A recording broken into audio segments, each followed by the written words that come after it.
Back to टेला ना उम्र की सीमा स्टार भारत पे आने वाले एपिसोड की जो आज शुरुआत होती है वो विधि के साथ होती है। विधि पुरानी फाइलों की जांच करने में लगी होती है और उससे डाउट होता है कि कुछ इनमें गड़बड़ है। जो इनकी मैन्युफैक्चरिंग यूनिट है उसमें कुछ गड़बड़ है।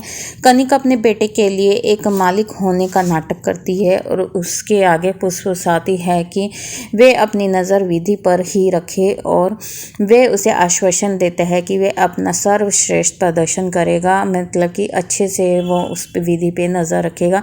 अर्जुन विधि को चॉकलेट देता है और उसे कहता है कि तुम ज़रा टेस्ट करके बताओ और अब मैं कल के लिए तुमसे सॉरी मांगता हूँ। उसने ये कहते हुए विधि ने ये कहते हुए मना कर दिया कि मुझे चॉकलेट्स पसंद नहीं है, मैं चॉकलेट्स नहीं खाती हूँ। और इसी बीच अनन्या बोलती है कि मुझे तो चॉकलेट्स बहुत पसंद है और अर्जुन कहता है कि लेट्स सी, देखो इनको भी चॉकलेट पसंद है तो आप एक बार ट्राई करके तो देखो, आपको ये इसका टेस्ट बहुत ज़्यादा पसंद आने वाला है, ये बहुत ज़्यादा यमी है। तो विधि कहती है कि मैं इसको ले लेती हूँ लेकिन मैं इसको अभी नहीं खाऊंगी, बाद में खाऊंगी। और वो एक स्वीट सी स्माइल अर्जुन को देती है। तो अर्जुन कहता है कि ये हुई ना एक इंडियन वुमेन की स्माइल। इसी बीच देव कनिका और योगेश के साथ शेयर करते हैं कि उसने उसे कुछ जिम्मेदारी देने का फैसला किया है। योगेश ने इस तरह से इनकार किया कि वह एक इंटर्न के रूप में सीख सकता है, वे अपने पद के महत्व को जानना चाहता है और अगर वे उसे स्पेशल ट्रीटमेंट देंगे तो दूसरे इंटर्न्स को बुरा लगेगा। बाद में विधि पुरानी मैन्युफैक्चरिंग फाइल की जाँच करती है तो अर्जुन ने उससे पूछा कि यह क्या है। वह उसके साथ शेयर करती है कि वे पुरानी मैन्युफैक्चरिंग जो फैक्ट्रीज़ है उनकी जो फाइल है वो उसे चेक कर रही है और इसमें मुझे लगता है कुछ ना कुछ गलत हो रहा है। जो हमारी पुरानी मिल है वो उसमें हमें लगता था कि लॉस हो रहा है तो वो यूनिट बंद करके हमने नई यूनिट खोली थी। उसने इसकी सूचना योगेश को देने की कोशिश की लेकिन उसने उसकी बात पूरी सुने बिना ही फ़ोन काट दिया। अर्जुन उसके साथ शेयर करता है कि उसे उसका ये रवैया पसंद नहीं आया। विधि उसके साथ शेयर करती है कि उसे ऐसा नहीं सोचना चाहिए, वह उनकी स्थिति के बारे में भी सोच सकती है। वे अपने स्वयं के प्रोजेक्ट को संभालने और कर्मचारियों पर नज़र रखने में इतने व्यस्त होते। वे हमारे सीनियर हैं और हमें उनको सम्मान देना चाहिए, ना कि हमें उनकी बुराई करनी चाहिए। दूसरी तरफ आप देखते हो कि देव वहां आता है और उसकी सराहना करता है कि देव ने अर्जुन का अभिवादन किया। विधि उसे सम्मान देने के लिए कहती है कि तुम देव सर को ना कि उनको नाम से। देव उसे बताता है कि केवल विधि ही उसे बिजनेस की जो नैतिकता है सिखाने में सक्षम है। विधि उसकी प्रशंसा करती है और जो कुछ उसने उससे कहा उसे सुनने में विफल रही है। मीन्स वो जब देव सर बोल रहे होते वो अपने ख्यालों में दोबारा से खो जाती है कि उसे कुछ सुनाई ही नहीं देता कि देव सर क्या कह रहे हैं। वे खुद को काम पर कंट्रोल करने के लिए कहती है कि मुझे काम पर ध्यान देना चाहिए, ना कि ये सब बातें सोचनी चाहिए।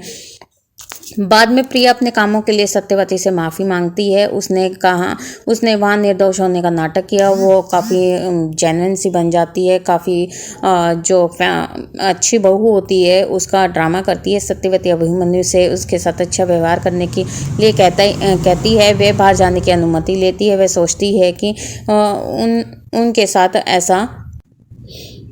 ऐसा व्यवहार करना सही रहेगा, नहीं तो इनको शक हो जाएगा कि मैं कुछ अपने काम के लिए जा रही हूँ और मुझे काम नहीं करने दिया जाएगा। अगर मुझे काम करना है तो मुझे अच्छी बहू होने का और घर में शांति बनाए रखने का ही काम करना पड़ेगा।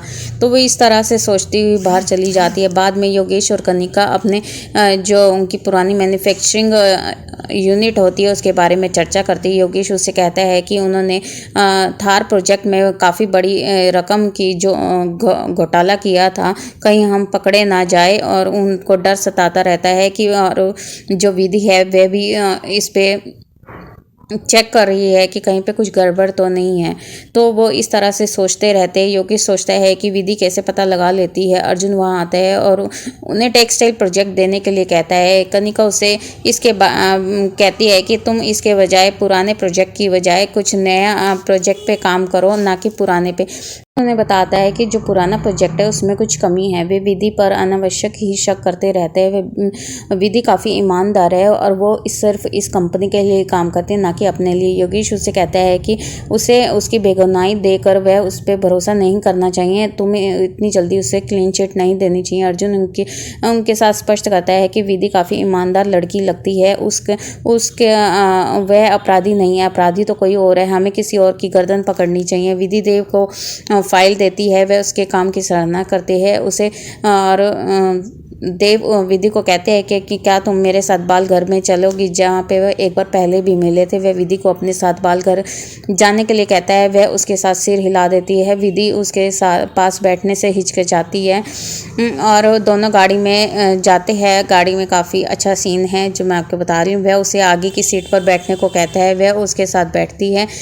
इसी बीच कनिका और योगेश देव के बारे में चर्चा कर रही है। उन्हें संगीता से पता चलता है कि देव ने ऑफिस जल्दी ही चला गया है, ऑफिस से जल्दी चला गया। उन्हें डर है कि वे कहाँ गए हैं। संगीता उससे बताती है कि वह नहीं जानती। इसी बीच देव और विधि गाड़ी में बैठे हैं और गाड़ी में विधि से दरवाज़ा अच्छे से बंद नहीं हुआ है, तो देव अपना दरवाज़ा बंद करने के लिए विधि के ऊपर आता है और फिर उसको कहता है कि विधि तुम बेल्ट लगा लो, लेकिन विधि से बेल्ट भी नहीं लग पा रही है। फिर जो विधि की बेल्ट है, कार सीट की बेल्ट है, वो देव लगाता है, तो विधि काफ़ी ज़्यादा हिचकिचाती रहती है। ये काफ़ी अच्छा सीन है, रोमांटिक सीन है। और वे इसी तरह से करते करते बाल घर में पहुंच जाते हैं। वे जब बालघर में जो वहाँ पे एक लेडीज़ से मिलते हैं, वे बताती है कि वे एम्प्लॉयज़ से बाल घर की समस्याओं के बारे में सीखते हैं। जो वहाँ पे एक पास में, वो बताती है कि पास में ही एक फैक्ट्री है और वहाँ के जो एम्प्लॉयज़ हैं बच्चों को लेके जाके उनसे मजदूरी करवाना चाहते हैं। विधि मासूम बच्चे के बारे में सोचकर काफ़ी ज़्यादा चिंतित हो जाती है। वे बच्चों के लिए प्रार्थना करती है। देव उसे बताते हैं कि उसे रोकने के लिए उसके पास एक काफ़ी अच्छा आइडिया है। वे अपना वेश बदल कर पियन के कपड़े पहन कर वहाँ आ जाता है और विधि उससे पूछते हैं कि ये सब आपने क्यों किया। विधि तब देव बताते हैं कि ये सब करना जरूरी है, मैं एक पियन के रूप में वहाँ पे जाऊँगा। और तब विधि कहती है क्या मुझे भी कपड़े बदलने हैं। तब देव कहते हैं कि नहीं, तुम्हारे कपड़े बिल्कुल ठीक है, तुम्हें कपड़े बदलने की ज़रूरत नहीं है।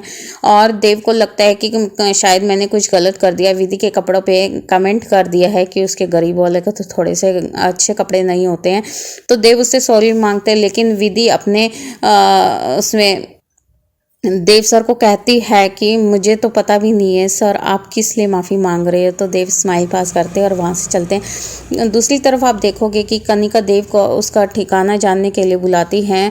वह उसे बताता है कि वह एक फैक्ट्री गया है, कॉल करके बताते हैं। तभी वहाँ पे जो महिला होती है वो उसे कहती है कि सर ये फैक्ट्री का एड्रेस है। और ये सब बातें कनिका सुन लेती है और वह ये सब सुनकर विधि का नाम भी सुनकर घबरा जाते हैं कि वो कौन सी फैक्ट्री में गए हैं और आगे क्या होने वाला है, कहीं उनकी चोरी पकड़ी ना जाए। उनको काफ़ी ज़्यादा डर सताए जा रहे हैं। तब देव कहते हैं कि रॉकी भी हमारे साथ जाएगा। रॉकी एक कुत्ते का नाम होता है जिससे विधि काफ़ी ज़्यादा डरती है। वह उसे अपने साथ ना ले जाने के लिए कहती है और वह उसे मना ले। तब देव सर उसे मना लेते हैं और उसके लिप्स पे अपनी फिंगर रख के उसको चुप करा देते हैं। दोनों कार के अंदर बैठे थे। योगेश ने अर्जुन से पूछा विधि कहाँ है। वे उन्हें बताता है कि वह नहीं जानता है और योगेश काफ़ी ज़्यादा गुस्सा हो जाता है अपने बेटे पे। तब अर्जुन कहते हैं कि पापा मुझ पे गुस्सा होने की ज़रूरत नहीं है, मैं कोई विधि का पीए नहीं हूँ, मैं उसकी पर्सनल लाइफ में नहीं झांकता हूँ। अगर आपको लगता है कि मुझे पता होना चाहिए तो मैं कल पता लगा लूँगा। लेकिन योगेश कहता है कि कल तो काफ़ी देर हो जाएगी क्योंकि उन्हें दर्द सताए जा रहा है कि कल क्या होगा। और देव कौन सी फैक्ट्री में गया है विधि के साथ, उसको क्या पता लगाया है कहीं हमारी चोरी पकड़ी ना जाए। ये सब वहाँ पे होता है। और आज का एपिसोड यहीं पे समाप्त हो जाता है। आज का एपिसोड आपको कैसा लगा हमें कमेंट बॉक्स में बता सकते हो। आने वाले एपिसोड में आप देखोगे गुंडे विधि और देव फैक्ट्री में पहुँच जाते हैं और देव कुत्ते को कहता है, रॉकी को कहता है कि अगर कोई भी गुंडा मिले तो उसकी टांग पकड़ लेना, बिल्कुल छोड़ना मत। और गुंडे विधि से पूछेंगे कि वह यहाँ क्या कर रही है। वह उसे बताएगी कि उसका कुत्ता गायब हो गया है, उसके कुत्ते का नाम रॉकी है। तो सब एक गुंडा उसे ढूंढने लग जाता है। तब वहाँ पे बहुत सारे गुंडे आ जाते हैं, तो विधि को पकड़ लेते हैं। गुंडे उसे वहीं रहने की मांग करेगा। वह रॉकी को वापस लाएगा। बाद में देव भेष बदल कर वहाँ आएंगे और देव सर उनको बताते हैं कि मैं यहाँ पे किसी भी एम्प्लॉय की सप्लाई कर सकता हूँ, चाहे छोटा हो चाहे बड़ा हो। लेकिन वो विधि को मारने लगते हैं। देखते हैं आने वाले एपिसोड में क्या होता है। क्या विधि को चोट लग जाएगी या देव सर उसे बचा लेंगे या वो दोनों ही बच्चों को बचा लेंगे। आपको क्या लगता है, आप हमें कमेंट बॉक्स में बता सकते हो। Thank you, have a nice day.